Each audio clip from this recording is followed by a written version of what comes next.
ইয়াৰ লেন্সৰ power বৃদ্ধি কৰি আমি প্ৰত্যেকখন বিদ্যালয়ত আমি ইয়াতে গুণগত শিক্ষা উন্নত কৰাৰ কাৰণে আমি ব্যৱস্থা গ্ৰহণ কৰিছোঁ। মই সকলোকে আহ্বান জনাম যে চৰকাৰৰ যি বিদ্যালয় শিক্ষাৰ উন্নতিকৰণৰ যিখিনি ব্যৱস্থা গ্ৰহণ কৰিছে সেইখিনিত যাতে সকলোৱে সহায় সহযোগিতা কৰে। বৰ্তমান এটা ইনফৰমেশ্যন টেকনলজিৰ যুগ। ইনফৰমেশ্যন টেকনলজিত সৰুৰে পৰাই ছাত্ৰ ছাত্ৰীয়ে কম্পিউটাৰ শিকিব লাগিব বা কম্পিউটাৰ ৰিলেটেড বিভিন্ন এপ্লিকেশ্যনৰ ব্যৱহাৰ শিকিব লাগিব আৰু ইয়াক আমি আমাৰ কাৰিকুলামত অন্তৰ্ভুক্ত কৰিম।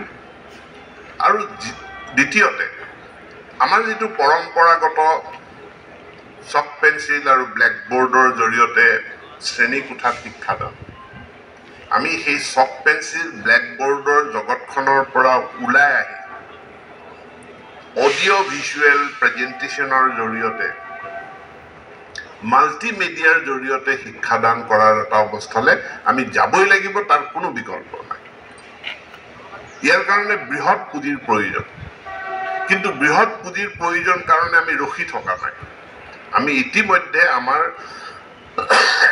প্ৰতি বছৰ আমি ইয়াক শিক্ষানুষ্ঠানৰ সংখ্যা বৃদ্ধি কৰি গৈ আছো।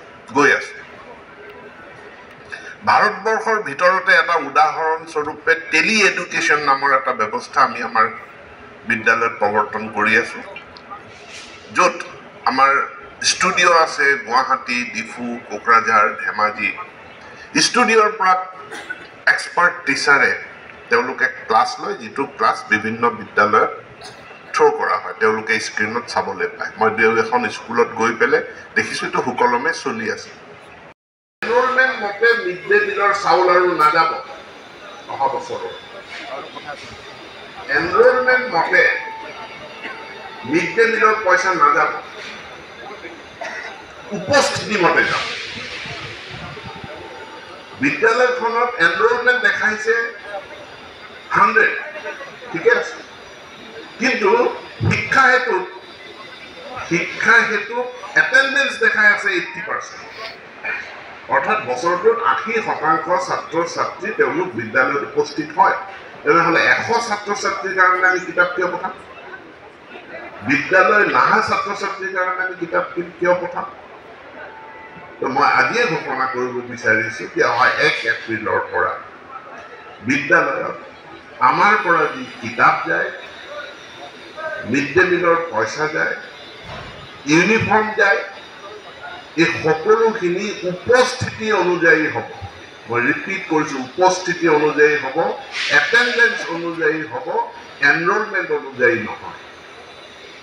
এতেকে প্ৰত্যেক বিদ্যালয়ে এই প্ৰচেষ্টা, আগতে উদাহৰণবিলাক বাহিৰৰ পৰা আহে, আজিকালি অসমৰ পৰা উদাহৰণ, অসমৰ পৰা বেষ্ট প্ৰেক্টিচেছ ভাৰতবৰ্ষৰ বিভিন্ন ৰাজ্যই তেওঁলোকে গ্ৰহণ কৰে। এই টেলি এডুকেশ্যন ব্যৱস্থাক সৰ্বত্ৰ আমি সকলো বিদ্যালয়লৈকে আমি লৈ যোৱাৰ কাৰণে পৰ্যায়ক্ৰমে আমি ব্যৱস্থা গ্ৰহণ কৰি আছোঁ। লাহে লাহে এনেকুৱা এটা ব্যৱস্থা আহিব যে ফিজিকেল টেক্সট বুকৰ ব্যৱহাৰ কমি যাব, অনলাইন বা ডিজিটেল টেক্সট বুকৰ ব্যৱহাৰ বাঢ়ি যাব। ডিভাইচৰ সংখ্যা গোটেই সাধাৰণ মানুহৰ হাতলৈকে ডিভাইচবিলাক গৈ পাব। আজি আমাৰ গৰিষ্ঠ সংখ্যক মানুহৰ হাতলৈ মোবাইল ফোনটো গৈয়ে পাইছে। একোটা টেবলেট লাগে, এটা কম্পিউটাৰ লাগে।